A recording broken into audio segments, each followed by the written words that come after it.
Yeah. Okay. Let's talk health issues, okay? Let me let you know that I have two doctors here. One is a surgeon, and the other is what do we call him now? An all-rounder.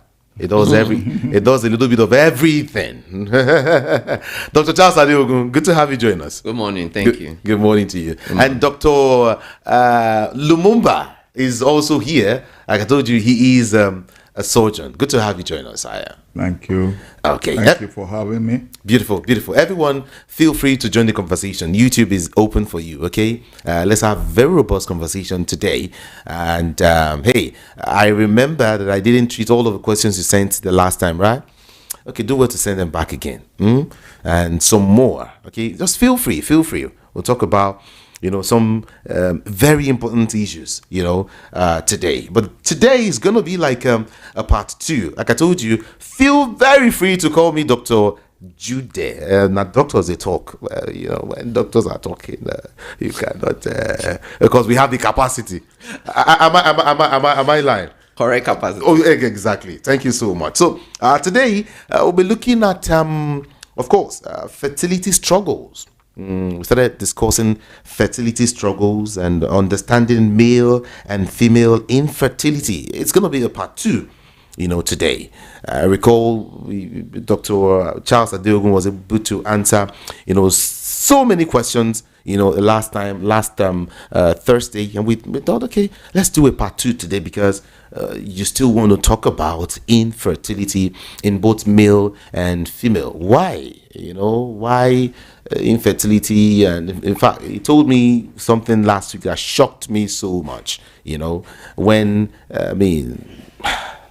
okay, I think I will leave that to him anyway. But then, feel free. The WhatsApp number is 081 717 56338. 081 717 56338. You can go to YouTube and join the conversation. YouTube is just get to the search bar and type VOP 90.3 FM. You're just there. VOP 90.3 FM, and you are just there. Okay, get to the comment section. Let's get your thoughts. Okay, you can even send your questions there also. And don't forget Doctor's Mic on Facebook and of course on Instagram. So Doctor is going to do a little bit of a recap before we have we spread the conversation. Infertility in men, infertility in women. Sometimes I would also want to get to the other side of it. Do we require surgery in some situations? All right, let's just open it up and see if maybe sometimes you need to go for one surgery or the other to correct some abnormalities. So let's just have a great conversation around this. But Dr. Charles, we started with you the last time. You would let's open the conversation with you again. Infertility in men, infertility in women. I don't know if we should just get to a certain area, maybe in women first or in men first, I don't know, or if it goes pari passu, I don't know, but please talk to us. Thank you. Just like we said last week, infertility is a condition that is quite global because it affects human beings everywhere, and we have male factors and female factors. We defined infertility as the inability to achieve conception within 12 months of regular intercourse, and if everything is equal on both sides, in both parties, you are expected to achieve conception. But if for any reason that is not achieved, then thorough investigation must be made, in both parties. Though due to cultural issues and societal issues, we found out that in Nigeria, there are a lot of people who place emphasis more on the woman and looking at the woman as the cause of the problems in most cases, because... I like when you say in Nigeria. Yeah, and possibly in Africa, because a lot of men, because of their ego and possibly because of one history of the other, maybe they've impregnated somebody before in the past or they've had children before, they always assume that everything is fine with them. But in the real sense of it, from a scientific context, both parties should actually present themselves for thorough investigations. So the factors that affect men generally are, the low sperm counts, low motility of the sperm. Then the morphology of the sperm, which is has to do with the quality of the sperm, to the abnormal forms or the normal forms, also influences greatly the ability to achieve conception. Then for women,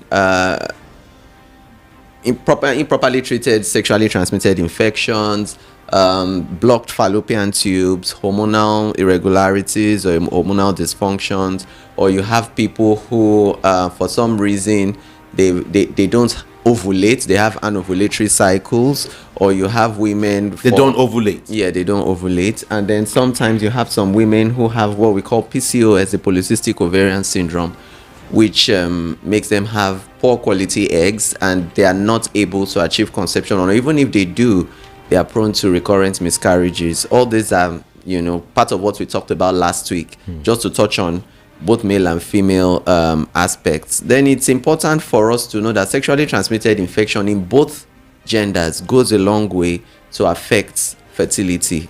Then, of course, I'm sure the surgeon will talk about varicocele in men and how it affects. And varicocele are like dilated veins, vein networks in the testicle that can also affect the sperm production and testicular function, and ultimately the fertility in a man. Then, of course, other lifestyle and other related cases, that can also influence the quality of fertility in both genders. So it's very important that both parties subject themselves to tests, like we said, and thorough investigations be done by the right specialist. They can go to see a fertility specialist who in some cases may need to do what we call assisted reproduction services, whereby them assisted reproduction. Okay. They will give them options, whether it's IVF option, whether it's donor eggs or donor sperms, or find a way to extract the sperm, in certain special methods, just to make sure that they can achieve fertilization. And basically a lot of people, if they go through these tests and they go to see the right specialist, they usually have good outcomes. But as age is of paramount importance, especially in female fertility, that as a woman gets older and she's nearing menopause, there are a lot of hormonal changes and a lot of irregularities in her period and all that. And then also her egg reserves may not be what they used to be. So all these are factors to actually consider when couples are handling or tackling infertility issues. So, prompt intervention is always helpful to produce better outcomes. Okay, now but let me ask you. The last time I think I asked something relating to this, but I didn't really go direct. Is it possible for a man to ejaculate without nothing coming out? Is it possible, like no semen at all? Is it really possible? And the thing is that it is not really about the semen, that there is a quality of what is produced. Because maybe the question maybe I'm trying to rephrase your question. Okay. Maybe no, like you're not producing anything at all. Is it possible? You would actually produce an ejaculate. Something is going to come out, but what is present in what you have produced? So the ejaculate, how much of sperm is there? How much of viable sperm cells are there? And what is the motility of the sperm? What's the morphology of the sperm? Are they active? Is there any infection? These are all the things that the seminal fluid analysis or semen culture test will be able to verify. So there are some men that actually produce ejaculate, which is usually about 2 to 5 mils. And then it's usually viscous, but when you check it under the microscope or you send it for analysis, then you find out that you may not even have any viable sperm there. So it's not really about you just producing something. It's about the content and the quality of what is produced, and that has a lot to do with testicular function, because the testes are where the sperms are produced and stored in the epididymis. But if you are not producing active sperm cells, then it's impossible to fertilize an egg, and that means that conception cannot take place. I understand that there's something called primary fertility and secondary infertility rather. Maybe you want to tell us that. Talk to us, help us understand what that means. Well, primary infertility is just basically, when the person cannot achieve conception or has never been able to achieve conception at all in the first instance. But secondary infertility, maybe you've had a child before and you're finding it difficult to conceive afterwards, or you've achieved conception at some point before. Is that menopause? not necessarily menopause. There are a lot of people that have children and maybe their first child is 15 years old, and after that child they've not been able to have another. So that's like secondary infertility, because something is now responsible for it, and they must really, really investigate why it is so, because it is not like the person is not fertile in the first instance. The person was actually able to achieve conception at some point, but now cannot for different reasons. And we have seen, personally, I've seen cases where it is actually the man, after so many years, that would now develop some decline in sperm function or sperm quality, and until he went to subject himself for the test. That was when he was able to know that there was something wrong with him. All the while he was saying, but I have a child already, so it must be my wife that needs to go and flush her womb or clean her womb or something. Everybody comes up with all sorts of assumptions and false conceptions about the fertility of the woman. And the woman is only the one going for all the tests, going to see the gynecologist, going for all the scans and all that. But the man is looking unaffected. But when the man eventually showed up, it was actually found out that his sperm quality had declined tremendously, both in count and in motility. And he also had some infections. So if he hadn't come eventually to the hospital, everybody he will still be spending money on his wife, and he won't know that he is actually the problem. All right, let me talk to Dr. Lumumba at this point. Infertility. Sometimes I want to ask if there is a way, or let me say, what point does it get to when you tell someone that person requires surgery? Okay, or maybe I should ask, is there a kind of any kind of infertility that requires surgery to correct? You can't say specifically that infertility can be treated surgically, because it depends on the kind of illness or lesion that is in the reproductive organ that needs to be corrected in order for infertility to be, as Dr. Adiogun has rightfully and wonderfully spoken, that one of the cases is varicocele. Which is dilated veins on the testes, on one of the holes of the testes, which means that there has been probably it's either congenital or how do you call it? Acquired. Thank you. So either way, the veins is malfunctioning. The structure is destroyed, because when we have veins in the lower part of the body, we have what we call valves. These valves prevent backflow of blood, because the heart pumps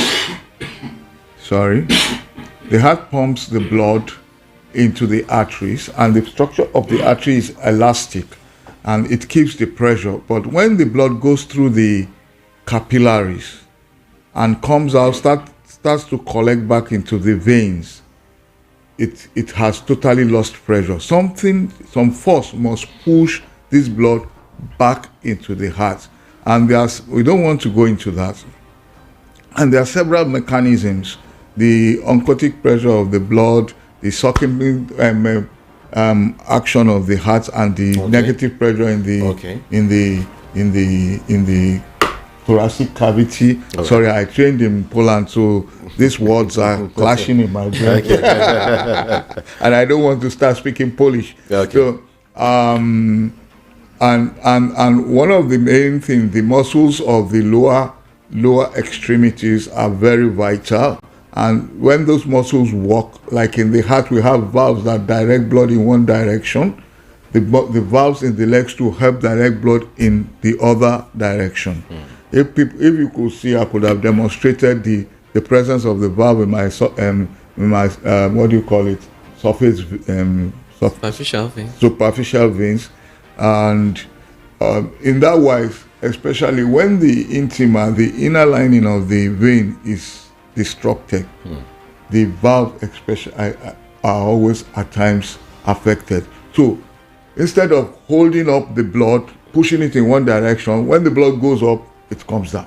The valves opens. Okay. So when the valves open, that part of the vein start to get engorged and expanded. That's what you see on the legs of especially pregnant women that call varicose veins. So these two occur on the testes, which hampers the nutrient exchange and the oxygenation, there is stagnation there. Of course, the testis is very sensitive. Okay. That's why we have it dangling out of our body, because it's very, very thermosensitive. You will notice when you get into the water, it shrinks. Of course. Yes, it's shrinking because it wants to get heat from the body. When it is hot, it goes down, because it works in a very, very, very slim thermal. I remember Dr. Charles also mentioned these, Yes. the last time. So Okay. and again, the testis, the sperm itself, it's the genetic code is alien to our body, because the division of the DNA is not mitosis, it's meiosis. So it has only one garment, and the body will recognize it as foreign. So the structure is very, very delicate. So any hampering of its system will lead to bad sperm production. So in varicose, not to talk too much, it's corrected either conservatively by drugs and lifestyle. Of course, long sitting, wearing tight pants, things like that affect it. Apart from that, then you can do surgery. The surgery is just cutting off the blood outflow from those engorged veins and redirecting it through the other veins that vascularize the testes. Okay. So hopefully and usually this improves the function of the testes. Thank you. That's one of the surgical needs, especially in men. Well, when you look at the structure of the male reproductive organs, there's not much to talk about if the bladder, the penis, and the testes are in order, and there are not many diseases that can hamper it, except if somebody have problem with erection. And even if you have problem with erection, they can access your testes and take this sperm to impregnate the wife. You are a surgeon. Yes. I want to ask, fibroid, right? Can that cause infertility, basically? Although that question is the gynecologist, but I can just shed a light. Okay, please do. I would ask Dr. Charles also. So if would you call that infertility? Someone who is it can cause. It can cause. I think even Dr. Adiogun can better describe what happens there, because I have a more, a tunnel kind of vision in medicine already. Okay. Yes. Yeah. But for instance, let me tell you, two doctors were friends from childhood. One was a physician, the other one was an orthopedic surgeon. Okay. And the physician had back pains. He went to the orthopedic surgeon. The orthopedic doctor described NSAIDs, which are diclofenac and co. He came back, this thing is not going. Okay, go and do x-ray. He did x-ray. Okay, you have spondylosis, go for physiotherapy. The thing is still there. He went back. This took like over a year. When the pain became unbearable, he now went to the general practitioner. They now did the right test. They now discovered that he had kidney failure. Oh. Nephritis was his problem, which gave back pain too. But he went to the orthopedic surgeon who only sees bones. Yeah. So all he's looking for is, where is this problem in this bone? Okay. Beautiful. So that's why I said my mind has been. I love that. So let's come to Dr. Charles now. Fibroid, I mean, can that actually cause infertility? Whether it be removed or still there, can it practically cause infertility? Well, for me to answer that question, I would say in some cases, fibroids can actually coexist with pregnancy. A woman can actually be pregnant and still have fibroids, but it will still come with certain complications, like depending on the size of the fibroid and the location of the fibroid. That's what determines whether it can actually cause infertility or affect the pregnancy that is already in place. So basically, fibroids are like smooth muscle and connective tissue combined together. So depending on the location and depending on the size or the numbers, it can influence the manifestations you would see in the woman. For some people, if it coexists with pregnancy, for instance, it can, and it's big, it can compete for space with the child, and giving the child what we call intrauterine growth restriction. The child may not have enough space to grow in, and then it can also cause some malpresentation in the child depending on how big it is or the position. Then if it's also somewhere down towards the cervix, it can affect the mode of delivery of that child. So you may need to deliver via cesarean section because the outlet, which is the neck of the womb, is where the fibroid is located. And if it's found somewhere that is called the cornu, that is in between the body of the uterus and the fallopian tubes, you can actually have sperm difficulty reaching where fertilization should happen. So it can cause infertility rather, in certain instances, depending on where it is found, depending on the size, that's the location and the size of the fibroids. But that is not to say every single type of fibroid can cause infertility, because fibroids have different locations. It can be submucosal, it can be subserosal, it can be intramural, depending on the location. So depending on the location and the size, that's what would now influence if it can be a key factor in infertility or not. I've heard people say that women that are on the big side, like, really big, that it's always difficult for them to take in, to get pregnant. They are always, the fertility rate is always low, kind of, I don't know. And then just now you made mention of the fact that sometimes the sperm might not be able to get to because of the fatty nature and all of that. Am I right? It is not really about it, but no. Does it relate? Well, I would say in a way, but not absolutely. So it will be wrong for us to stereotype that fat women are likely to deal with infertility. But the truth is that there are some conditions like PCOS, polycystic ovarian syndrome, that is known to cause infertility in women, to also have a symptom of obesity associated with it. So for instance, women that have PCOS, you'll find out that they are obese, they're on the big side. Women that may have hypothyroidism, that their thyroid is underactive, they may also be on the big side. And these are things that have been known to cause irregularities in the menstrual period and even in their reproductive cycle. So it will not look like because they are big, that is why they can't conceive. But no, it is because they have a condition that is manifesting as being obese. Part of the symptoms is being obese and ultimately resulting in infertility. So it's not like it's just the fat alone that is stopping them from conceiving, but they have other conditions that is making them gain weight unintentionally and absolutely causing a decline in their fertility rates.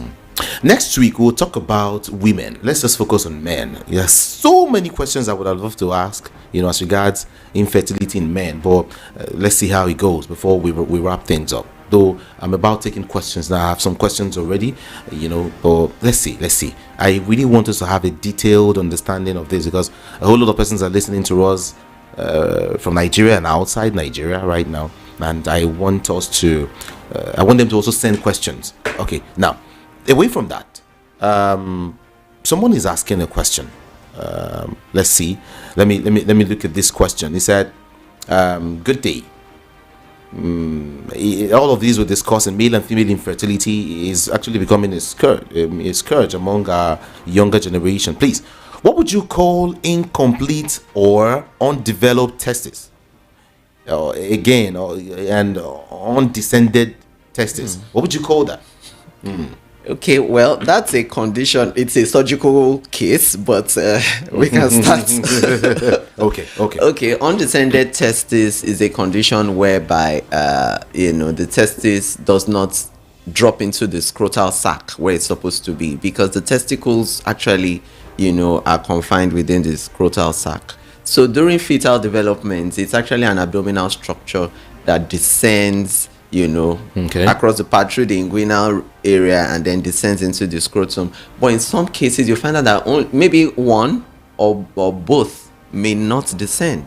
So it is part of a newborn assessment that should be done, that while after a child is born, you do a lot of checks for that child, because you need to find out that the child is not born with any structural abnormalities, like imperforate anus, undescended testes, where what we call hypospadias, where the urine comes out from, is it in the right place? Because for some people, the opening, the urethral meatus is, underneath or above, it's not at the tip of the penis like it should be. All those are structural anomalies that children are born with. So basically, undescended testes is a big deal, because usually the pediatric surgeons will tell you, once they find that, they will tell you, okay, give it time, let's wait, do a watchful wait and see if it will descend.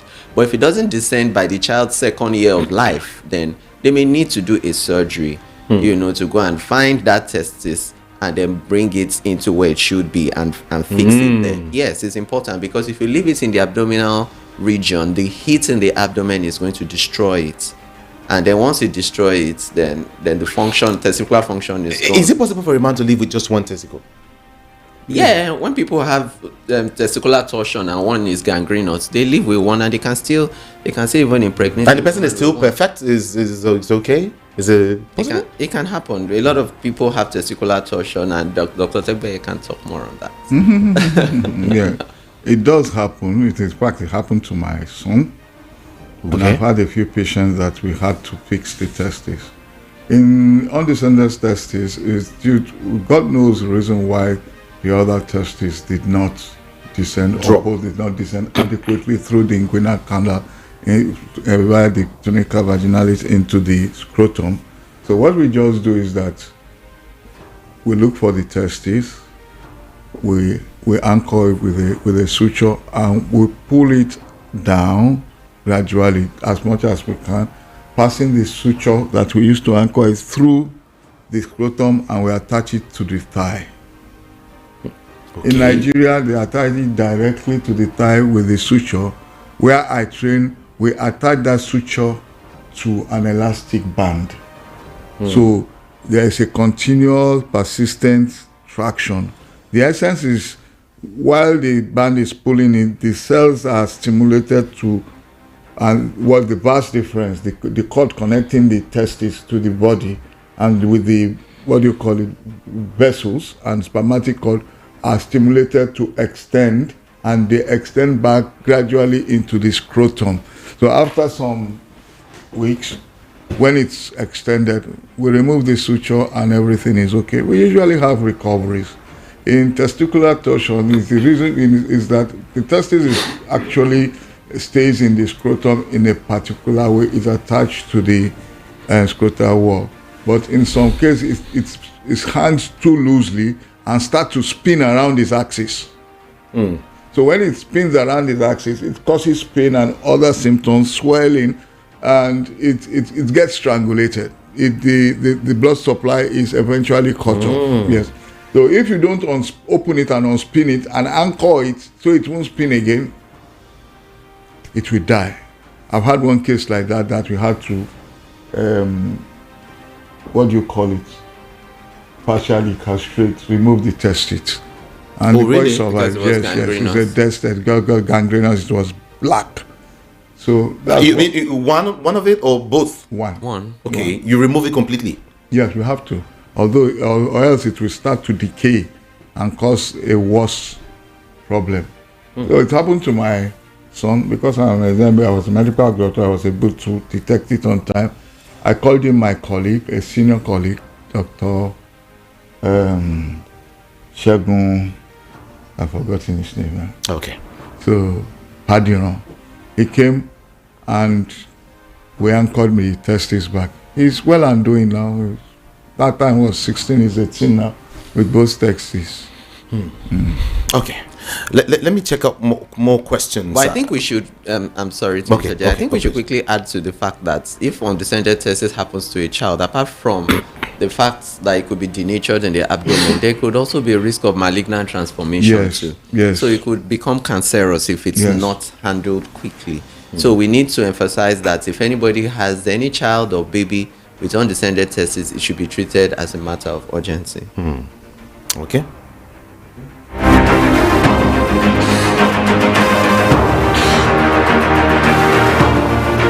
Okay. Here's another question. It said, please, I don't urinate like, or I do urinate like 3 to 4 times a day, 3 to 5 times at night.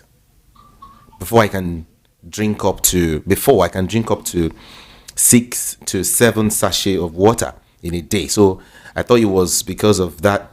Because I'm urinating in that, I thought that's the reason why I'm urinating. I think that's what he's trying to say. But I have reduced drinking of water. Still, I urinate, especially in the night. Now I still wake up to 4 times in the night to urinate, and it disturbs my sleep. By October 1st, I will be 43 years. Tindaba. Prostate. Well, what do you call that?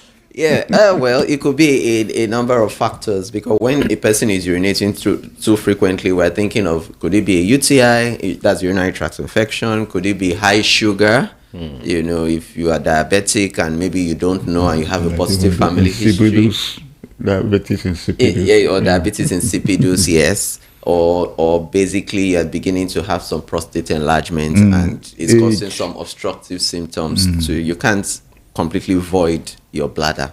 So those are the things. So you should probably, because it's over 40, you should go for a PSA and go for an ultrasound, you know, so that they estimate his prostate and see if there's any enlargement. And if there's an enlargement, you should go to see a urologist. And if he's on any medication for blood pressure too, for instance, like the diuretics, you know, they can make him pee more than usual. So all those are important. You should go for a urine test, urine culture, check his PSA, screen out his medications if there's any causative medication that is worsening his symptoms, and check his blood sugar, a fasting blood sugar too. Okay. Can prostate enlargement cause erectile dysfunction? Prostate enlargement causes erectile dysfunction. It will cause more of obstructive symptoms, like your frequency of urination, waking up to pee at night, or feeling of incomplete voiding, or you have intermittency. You just notice that the stream of your urine is poor. It's the pressure at which it comes out is not like what you used to be before. Those are the major symptoms you would have. But maybe the treatment modalities involved can actually affect erectile dysfunction, because some of the treatments given would block testosterone, conversion to its active form. And you notice that sometimes men may say that when they're on some of these medications, they notice a reduction in their libido or sexual activity. All right. You're right. All right. If a lady sees a sign of pregnancy and later menstruate during her period cycle, what could be the cause and likely, next step to take? If she says her period, but she's pregnant. It says the question is, if a lady sees a sign of pregnancy, they thought she is pregnant, and then all of a sudden, she sees her cycle or period later, what could be the cause? But there's nothing like you feel you're pregnant. It's either you're pregnant or you're not. So you go and do a test, check for serum beta HCG. That's what sign of pregnancy. This is science. Science. So. This is science. You have to be sure. You have to be sure it's there or not. Yeah, so you do a urine check, and the urine will check for beta HCG. If it's positive, you will see the line that is positive. If you go and do the blood test, if it's positive, it will be there. You can't go by just how you feel. You just have to go and test. That's the only clear and definitive way of confirming pregnancy. Okay. Let's look at it. Okay. Okay, it's fine. 08171756338 is the number you can send your message. Okay, please, can an adult with hernia and undescended testes impregnate a woman? I beg your pardon? Can an adult with with hernia and undescended testes undescended testes impregnate a woman? Well, there's nothing hernia has to do with impregnation. Exactly. Hernia is just the weakness or the damage of a particular area in the abdominal wall, especially the fascia, that allows the internal content to bulge out through that defect. On the success testing, as we have said, hopefully, if it's just one and the other one is okay, he can still. But if they are both and the abnormalities caused by the undescent is much, and he doesn't have a good spank out, he won't. It is an undescended testing has to be treated early, or else the testes eventually undergo irreversible changes. So that's what I will say. And if you say a man, that means it's an adult already. So years of being in the wrong place, it's likely not going. We can only hope for a miracle. Yeah. If it's both. Joe Lord, I don't know this person, but I just want to address something really good here, aside to what we're discussing. I don't understand. Block you? How? Where? I'm not even used to this name. First of all, I don't understand what you're saying. Maybe you should come out plain. Okay? Please come out plain. Let me understand what you're saying. Okay. Away from that, let me quickly ask this question because of our time. Can I have the doctor's direct number? I have checked on Facebook, but not seeing his number. Me and my wife wants to come. Okay. We told you that this is arranged so everyone can have a way to ask a question, even if we're not on air. On Doctor's Mic is on Facebook and Instagram. Just go there and type Dr.S and MIC. Doctor's Mic. All right. Put in a question there. There are so many doctors there waiting. All right. It was, arranged by us here to make sure we can reach you as soon as possible. So Facebook, Doctor's Mic, Instagram, Doctor's Mic. When you drop a question, they will answer you as soon as possible. It won't take time at all. So try that and thank me later. Okay? Thank you so much. I drink water. I drink a lot of water, and it makes me to urinate frequently if I'm dehydrated. All right? Okay. I don't urinate much. My drinking is more in the night so that I can have access to a restroom. Is there any issue with this? Also, are there lifestyle that could affect fertility?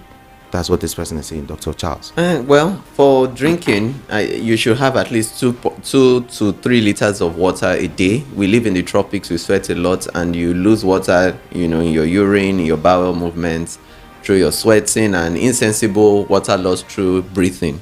So you can't be wrong to keep hydrating, because hydration would always help your digestion, help your kidneys do their work better, and take away fine lines and wrinkles, so you look younger for a longer period. So I don't think you should restrict how much of water you take. If everything is working fine, your body would just, the kidneys would take care of the fluid balance in your body. But if you are noticing that you're probably urinating more than usual for you, depending on your age, you may need to investigate why that is so. If you have a UTI, if you're a man, check your prostate. And then basically check your sugar, like we also mentioned, because these are all the important factors. And when you do a urinalysis, the urine will be analyzed, all the components of the urine will be seen, whether it contains sugar, whether it contains proteins, nitrites. It gives us an idea of what the kidneys may be going through. So it's important that you go for this check, so that if there is any other serious issue that is just beginning to crop up, you'll be able to nip it in the bud early. Then for lifestyle that affects fertility, of course, people that are smoking and drinking, they are prone to being overweight, Okay. Depending on if it's a man or a woman, especially people that drink a lot. And then, of course, we know that smoking is also implicated in erectile dysfunction, because it can cause vasoconstriction and narrowing of some vessels, and you don't get enough perfusion to the areas that would need to give you the erection, the quality of the erections you need. So, of course, eat healthy, exercise, lose weight, maintain a healthy weight. Those are all the important things you need to do. Then stress management, of course, because we know that stress also affects the quality of erection. We talked about erectile dysfunction before on the show. So all these lifestyle changes, they may help you significantly improve your chances of achieving conception. Okay. All right. Having just one testicle, can it cause weak erection? Can it cause? Weak erection. Can having just one testicle cause weak erection? Because erection is mainly from the quality of your blood circulation and nervous coordination. So if you have those two intact, you would have your normal erection, because the erection is just from spongy erectile tissue getting perfused with blood, and then nerve coordination working well. That is all you need to get to achieve erection. Good morning, Ikami. My name is Umar Abdullahi. Umar Abdullahi is listening or joining us from Kano State, watching us live from Kano State. He said, my question is this. I just did sugar test yesterday, but the results showed 69. Is my sugar high or low or normal? My age is 43. It depends. Was it fasting blood sugar, or was it after you had a meal? Those are factors. The range for fasting blood sugar is different from the range for random blood sugar. If it's fasting blood sugar, 70 to 100 is considered normal. So I want to believe that probably did a fasting blood sugar. So if you did a fasting blood sugar, well, I would still say it's all right. It's okay. And but not one check is enough. You should be doing it periodically, because our health is an ongoing thing. So you keep monitoring from time to time, especially if you have a positive family history of diabetes or sugar-related problems. Okay. Good morning to you. Please, does it mean that frequent urinating cannot be caused by much intake of water? Well, if you take a lot of water, your kidneys are working fine to maintain normal fluid balance. And then, of course, the level of hydration of your body determines whether the urine you produce is diluted or concentrated. So if you drink water a lot on a very, very hot day, you will make sure that you're getting enough fluids and you're well hydrated. But if you're not drinking enough water on a very hot day, because you're sweating and all that, you notice that your urine is concentrated, because your body is trying to conserve as much water as possible. And if you drink lots of water on a cold day, on a rainy day, you notice that you may be peeing more frequently, because you are not sweating and because you have taken a lot of water. So there are a lot of factors that affect this. Somebody we know they sick, they worry, say they sick, and don't ask the question, like he's worried that he's not always falling sick. Yeah, okay, listen, let me read what he said. let me he's worried, he wants to get sick. I don't understand. Wait, I think I like that kind of person. He's too healthy. He's too healthy. You can't satisfy him. He's now scared. He should go and do Thanksgiving now. I don't know. Look at what he said. He said, I'm 29 years old. I never had sickness since 20 years ago, but I only took English headache medicine while I was age 7. Is it normal? No, it's not normal. So the person needs to fall sick, Abi. Enjoy your good health and maintain. He's a candidate for witches and wizards. he needs some affliction. Oh, really? So he will realize. So he better keep quiet and enjoys his good health in peace, and not announce it. When God don't do something for some of us, we just be like, you not be worried again. Is this normal? I just hear people say I'm sick. I have not said. I can't feel that one. Like I'm always hale and healthy. I'm always fine. But there's a but to that. That kind of person now may not start taking things for granted and doing anyhow, eating anything, living anyhow, and then what he has been avoiding since will now come full force. I hope that won't be the case. It's like me too at the age of 35 or 40. Probably right? It's because of our condition in Nigeria. We don't have electricity. We have outages very frequently, and when you have like 3 days back to back without any outage, you start wondering what's wrong. What's wrong? Is there a problem? Why is it so good? What's going on? This is so weird, right? I know. But doctors, I want to say thank you so much. Because of our time, we have to go now. Next week, we'll talk about women, infertility in women. Today, I just wanted to focus on men alone, and we didn't even treat it the way I would, but it's fine. It's all fine. Next week, we'll come for women. Dr. Charles Adeogun, thank you so much. Thank you for Thank you. And Dr. Lumumba Otegbeye. I love that name. Thank you so much for coming. Also. Thank you. Yeah.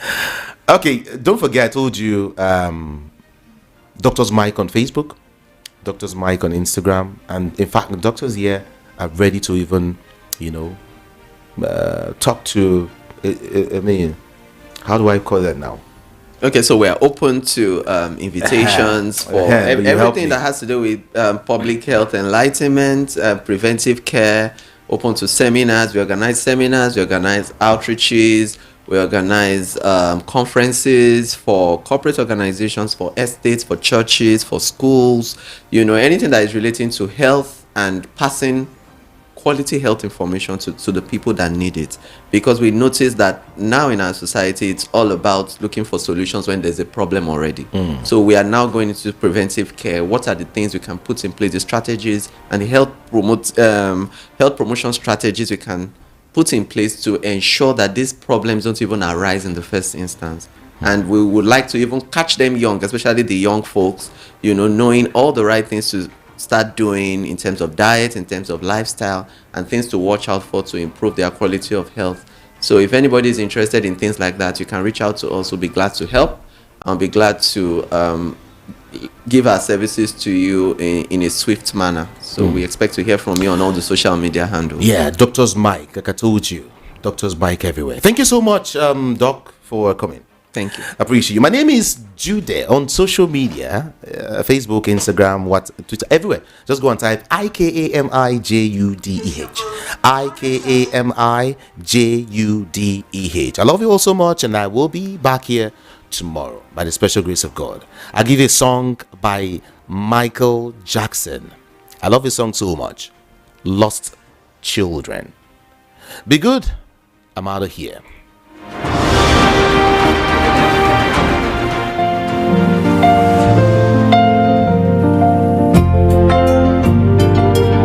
90.3 FM, Lagos. We pray for our fathers, prayed for our mothers, wishing our families well. We sing songs for the wishing of those who are kissing, but not for the missing. So this one's for all the lost children. This one's for all.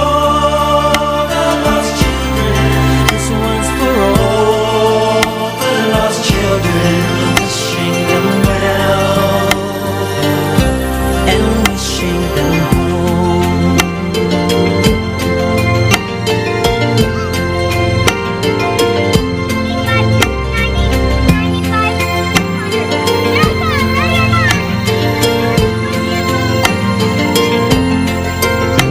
When you sit there addressing, counting your blessings, biding your time, when you lay me down sleep.